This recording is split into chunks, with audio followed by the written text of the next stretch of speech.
Look back to the game in Chicago, 57 shots on net. You think back to the effort last night and you don't get the desired result. What is it about the National Hockey League from time to time that does occur? Yeah, I think, goalies are so good, and, they're obviously going to have their games where they're feeling it. And I think last night we played a solid game, and we had our chances, but, some that would, usually see the back of the net, give credit to Rittich. He kept them out. What's the biggest challenge when you face Patrick Kane? Yeah, I mean, Kaner's always a tricky one. He's so good to coming through the neutral zone and creating space for other guys, and he's a world-class player, and I've seen a lot of him over my career. So it's a good test to try to shut him down whenever you get a chance. So one more game here, but on the other side of that, you guys have a week off. What's your take on the bye week / All-Star break and that big chunk of time off? Yeah, I mean, I like it. I've always been a fan. It's nice to, at this point of the year, just kind of step away for a week and regroup and, get some rest and come back and get ready for a big push, because the league usually takes a step up after this break and then again for playoffs. So it's nice to get away for a little bit. I mean, you're going to play good goaltenders every night, and obviously we ran into a pretty hot one last night. But I think every time we play these guys, it always makes for a pretty fun, exciting game, high scoring. So it'll be interesting to see what happens tomorrow. Matthew had all sorts of great things to say about you and Mitch, and obviously the rest of the guys. Your perspective of Patrick Kane and just the skill set he has, and he's not old, but he's certainly getting older at this level. Yeah, I mean, he seems to just get better and better every year. Despite that, it's pretty impressive what he can accomplish. Every single year in, year out, he's up there at the top of the leaderboard for points.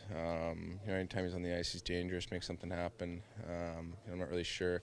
I feel like when you go play certain teams, you go play Edmonton, McDavid's obviously highlighted. Pittsburgh, Crosby, Malkin, those guys are, you pay so much attention to them, and it's the same thing when we play Chicago. A lot of the pre-scouts kind of surrounded around 88, so he's a guy that's dangerous with the puck at all times, and you got to be aware when he's on the ice. I think he's just got so many different weapons. For a guy that's obviously as well known, as great as he is, as talented as he is, he always finds his way to get lost out there and find open space and be able to put you on your heels. It's an impressive trait of his, let alone his puck skills and his ability to beat you with finding the open man or being deceptive and being able to score with a great wrist shot, great snapshot that he has. His ability to get lost and hard to find and create open ice the way he can. What, if anything, do you remember about going up against him in the O? He was the first time I really seen him. And just the same type of thing. You're just like, how does this guy do this? He just finds a way to create so much ice and be as slippery as he is. I think, obviously, you see the skill when he gets the puck on his stick, but his ability to get it in just good areas of the ice just tells you about his intelligence of the game. And then he probably had the puck, 60 or 70% of the game in junior. I mean, just that dominant.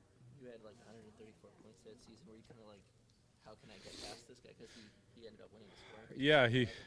And he played less games, I think, too. So it just tells you how dominant, how consistent he was going to that year too. I think it was his first year in the league and his draft year, and wasn't too much talk about him going number one overall, and obviously that changed pretty quickly. Yeah, I don't know. It's hard to say. I mean, we only see them really twice a year, and I didn't get to play the first game against him. But I think just seeing the highlights, seeing what he does on the ice, just seeing the room he creates for himself and his teammates, just kind of amazing to watch.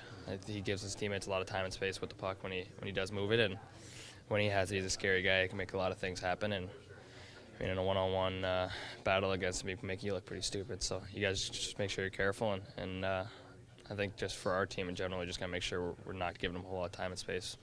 You played 1 year in London. What sort of legacy, from your perspective, did he leave behind? A massive one. You saw the year he had there, the points he put up. He was CHL Rookie of the Year, and was it Player of the Year too, or something like that? I mean, he did a lot for that team.